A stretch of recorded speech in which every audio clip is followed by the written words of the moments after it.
Il y a bien longtemps, dans une galaxie lointaine, très lointaine, fut créée une sorte de crapaud humanoïde, qui inspire dégoût, haine et rejet, mais qui a le mérite aussi de redonner une estime de soi aux plus moches d'entre nous. Oui, il y a toujours pire que toi.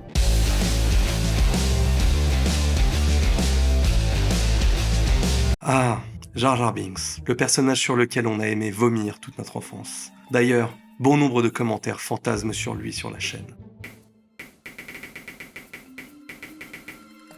Oui, Jar Jar Binks est sans doute l'un des personnages les plus détestés de l'histoire du cinéma.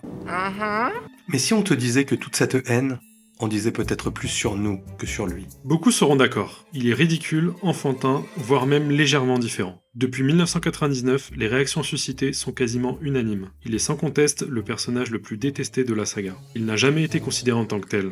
Pourtant, le personnage est devenu culte malgré lui. D'ailleurs, Internet amplifie tout. Il est la lie de l'humanité. Nombre de parodies le montrent se faire buter de plein de manières différentes. Ou dans du contenu pour adultes. Bon, là on abuse. Certains diront aussi que Jar Jar est uniquement là pour vendre des jouets. Ouais, comme lui ou lui. Mais au fond, pourquoi Jar Jar Binks cristallise autant ? Déjà, il est différent de ce que le fan attend de Star Wars. Maladroit, servant de personnage comique pour plaire aux plus jeunes. Comme les Ewoks avant lui, Jar Jar n'est pas détesté parce qu'il est mauvais. Il est détesté parce qu'il ne correspond pas à l'idée que certains se font d'un Star Wars épique. Mais le personnage n'a-t-il réellement aucun intérêt scénaristique ? À part vendre des figurines très moches ? Contrairement à Boba Fett, Jar Jar a un vrai impact dans l'histoire. Outre le fait qu'il conduit les Jedi jusqu'à la cité Otoh-Gunga dans La Menace Fantôme, il est le personnage qui permet la réconciliation Gungan-Naboo en servant d'intermédiaire entre les deux peuples. Dans la scène de guerre finale, il fait preuve, malgré sa maladresse, d'un courage certain. Son apparente innocence permet la liaison entre les deux peuples et souligne la bravoure des plus faibles dans les moments difficiles. Il est un pilier moral. Dans l'attaque des clones, Jar Jar remplace Padmé au Sénat, propose la motion qui permet à Palpatine de créer l'armée des clones.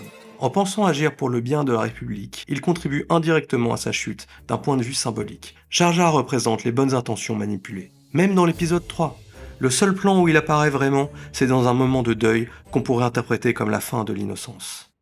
Outre la dimension symbolique apportée par Jar Jar Binks, jamais citée par les détracteurs, et probablement parce que ces lectures-là demandent de prendre du recul, ce qui n'est visiblement pas donné à tout le monde, il y a un autre aspect que personne ne voit jamais, littéralement.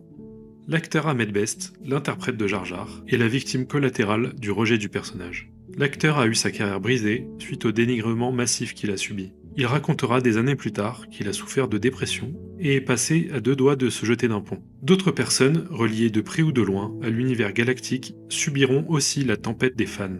Le Star Wars Kid, Jake Lloyd à l'époque, et plus récemment, Kelly Marie Tran, Moses Ingram et Daisy Ridley. Le traitement subi par ces personnes est révélateur du regard des spectateurs se disant fans, confondant souvent l'incarné et l'incarnant, s'appropriant une œuvre dont aucun écart n'est permis avec leur vision. Finalement, une question essentielle se pose. Qu'est-ce qu'un vrai fan ?